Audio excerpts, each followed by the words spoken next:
بهترین تنظیمات جدید پابجی موبایل. توی این 5 سالی که گذشت پابجی موبایل تغییرات و ویژگی‌های جدیدی به بازی اضافه کرده که ممکنه ازشون بی اطلاع باشید.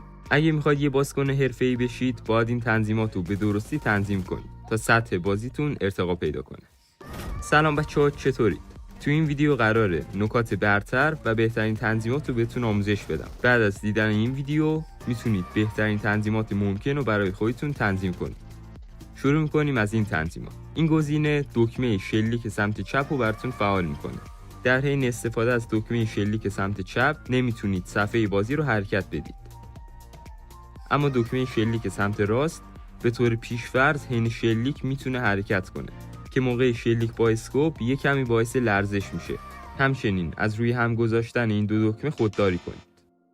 بخش اسکوپ: حالت ضربه زدن، حالت نگه داشتن و حالت میکس. گزینه کویک اسکوپ، گزینه تنظیم فاصله اسکوپ، حالت ضربه زدن، حالت نگه داشتن. گزینه چرخش اسکوپ. اگه این گزینه فعال باشه، حین استفاده از اسکوپ صفحه بازیتون حرکت میکنه که امکان داره باعث لرزش اسکوپتون بشه. پس بهتره که اینو غیر فعال کنید. بخش پیک. برای باز شدن اسکوپ حین پیک این گزینه رو فعال کنید. اگه میخواید در حین پیک دادن صفحه بازیتون حرکت کنه، این گزینه رو فعال کنید.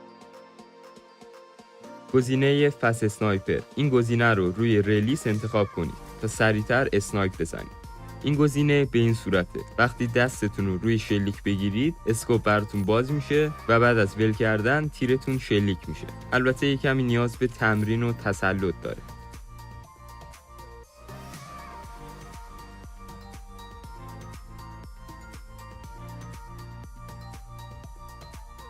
بخش تنظیمات پیشرفته. اگه به درستی تنظیم بشه میتونه سرعت بازیتون رو بالا ببره. با فعال بودن گزینه مارک جهانی میتونید دشمناتون رو سریعتر مارک کنید. صدای هدشات. این گزینه رو توصیه میکنم غیر فعال کنید چون به خاطر صدای بلندی که داره باعث حواس پرتی میشه. بهتره که تمرکزتون رو روی صدای پای دشمن بذارید. البته اگه از گیم پلیتون ویدیو میگیرید به نظرم که فعال باشه چون باعث جذابیت میشه.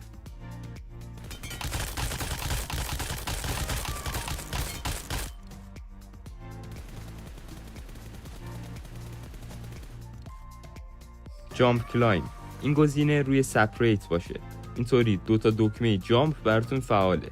این دکمه پریدن برای وقتیه که میخواید از جایی بالا برید و این یکی دکمه جامپ فقط برای وقتی که میخواید بپرید و از پشت کاور تیر بزنید. توصیه میکنم از دوتاشون توی موقعیت مختلف استفاده کنید.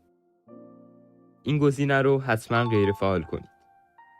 گزینه پرتاب سریع رو فعال کنید. این باعث میشه شما سریعتر بتونید پرتابیاتون رو تغییر بدید. مثال از روی گرینید روی اسموک تغییر بدید. ویژگی ضربه زدن برای علامت گذاری مکان. به نظرم کاربرد خاصی نداره و مکانی رو که شما مارک میکنید دقیق نیست. سعی کنید همیشه مپ رو باز کنید و بعد از زوم کردن مکان دقیقتون رو برای فرود اومدن مارک کنید. پس اینو غیر فعال کنید. گزینه FPP داینامیک رو فعال کنید تا توی حالت FPP دید بیشتری داشته باشید. من از تنظیمات اسپرین سنسیویتی 80، TPP 85 و FPP 90 استفاده میکنم. به نظرم این تنظیمات برای همه پلیرها مناسبه. گزینه ایم اسیست رو حتما فعال کنید.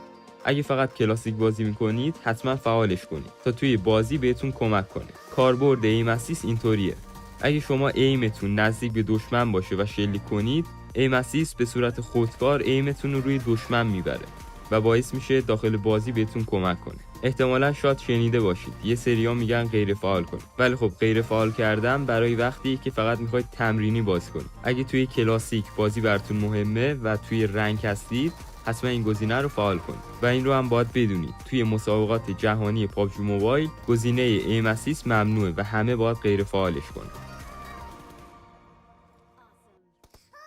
اگه همیشه صدای پای دشمن رو نمیتونید تشخیص بدید، حالت کلاسیک گزینه مین اسکرین آدیو رو انتخاب کنید. توی بازی اگه دشمن اطرافتون بود، صدای پای دشمن براتون مارک میشه و خیلی میتونه بهتون کمک کنه. گزینه آتو مارکید لوکیشن رو فعال کنید تا دیگه نیازی نباشه مکان دشمن رو هر لحظه برای همتیمیاتون مارک کنید. با فعال بودن این گزینه اگه به دشمنتون آسیب بزنید، همون لوکیشن براتون مارک میشه.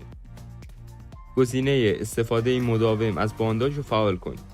فقط حواستون باشه اگه دشمن حین استفاده از بانداژ راش داد، حتما گزینه کنسل رو بزنید. در غیر این صورت کاراکترتون همچنان از بانداژ استفاده میکنه. گزینه هوریزانتال اسوایپ، اگه موبایل پلیرید فعالش کنید چون میتونه براتون کاربردی باشه. ولی اگه از آیپد 10 اینچ به بالا استفاده میکنید، غیر فعالش کنید چون برای آیپد کاربرد خاصی نداره. گزینه ایم فیچر به نظرم بستگی به خودتون داره. اگه بتونید از این گزینه به درستی استفاده کنید، کاربردیه.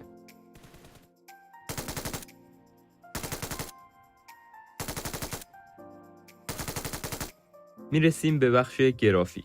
گرافیک بازی رو روی پایین‌ترین گزینه و فریم ریت بازی رو روی بالاترین گزینه انتخاب کنید. اینطوری تا حد ممکن لگ بازیتون کم میشه. رنگ بازی رو روی کالرفول تنظیم کنید. البته اگه روزانه زمان زیادی بازی میکنید، میتونید از حالت سافت استفاده کنید تا جلوی خستگی چشاتون رو بگیره. اینم از سایر تنظیمات گرافیک.